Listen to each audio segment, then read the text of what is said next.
kutoka shilingi laki5 hadi shilingi 50,000. Ni Naibu Waziri wa Habari, Utamaduni, Sanaa na Michezo Hamisi Mwinjuma maarufu Mwana FA ndiye aliyetoa tamko hilo lililoibua shangwe miongoni mwa wajumbe wa mkutano huo wakati akifungua mkutano mkuu wa mwaka wa vyombo vya utangazaji unaofanyika jijini Dodoma.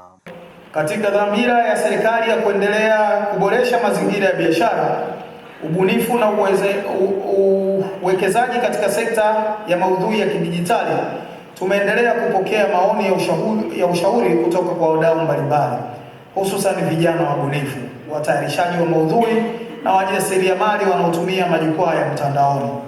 Wengi wao wameeleza kwa dhati kuwa gharama za leseni zilizokuwepo hapo awali zilikuwa kubwa na hivyo kuwa kikwazo kwa wengi kurasimisha shughuli zao na kushiriki kikamilifu katika uchumi wa kidijitali. Kutokana na hoja hizo ambazo zina msingi, tulitoa maelekezo mahususi kwa Mamlaka ya Mawasiliano Tanzania TCRA kufanya mapitio ya ada na leseni ya huduma za maudhui mtandaoni ili ziendane na uhalisia wa soko, uwezo wa watoa huduma na lengo la serikali la kuwezesha badala ya kuzuia ubunifu kwa watoa maudhui mtandaoni. Ada ya leseni imepunguzwa kwa kiwango kikubwa kutoka shilingi laki5 hadi shilingi 50,000. Huku ada ya maombi ikiwa shilingi 10,000 pekee.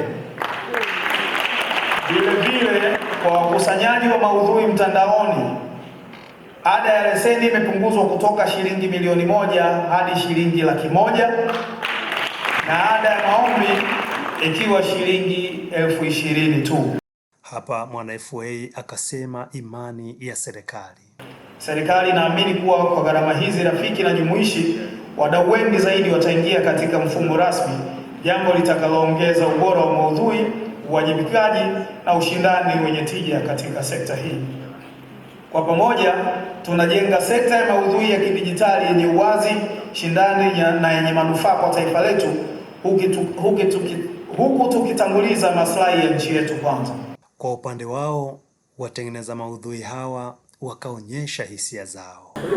Tunamshukuru kwanza Mheshimiwa Rais wa Jamhuri ya Muungano wa Tanzania Daktari Samia Suluhu Hassan kwa sababu yeye ndo mwenye serikali yake. Kitendo cha kupunguza hii ada, tunashukuru kwa sababu ameangalia waandishi wa hali ya chini. Tumekuwa tukilia kwa muda mrefu, viongozi wetu wameleta maandiko mengi sana, lakini tunashukuru kwa sasa hivi leo Naibu Waziri Hamisi Mwinjuma alipotoa hilo tamko, tumefurahi na tunaendelea kuzidi kuipenda serikali yetu na tutafanya kazi zetu kizalendo, kwa sababu mara nyingi waandishi tumekuwa tukisahaulika katika maeneo mengi. Tunaishukuru serikali ya awamu ya 6 inayo chini ya Rais Samia Suluhu Hassan na Mamlaka ya Mawasiliano Tanzania kusikiliza vilio vya watangazaji na watengeneza maudhui mitandaoni kwa kupunguza ada ya leseni na usajili.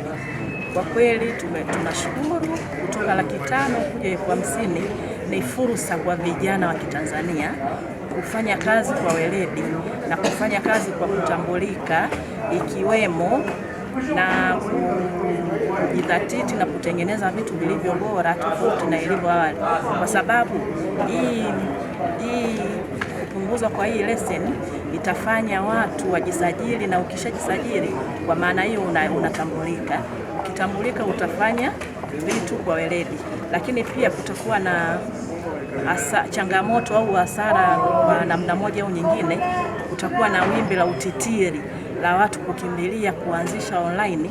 Kwa hiyo katika hili pia TCRA wajikite kuangalia nani wanamsajili, nani wamuache, yani wachambue mchele na pumba, maana kutakuwa na utitiri wa watu kujisajili kutokana na hii fursa iliyojitokeza. Kutangazwa kwa neema hiyo ya kihistoria kwa wanablogu, vijana wabunifu na watoa maudhui mtandaoni hapa nchini, kwa punguzo hilo kubwa la ada za leseni pamoja na fomu, ni hatua inayolenga kuchochea ukuaji wa uchumi wa kidijitali na kurahisisha shughuli za wahabarishaji wa mtandaoni. John Israel, Banda Media, Dodoma, Tanzania.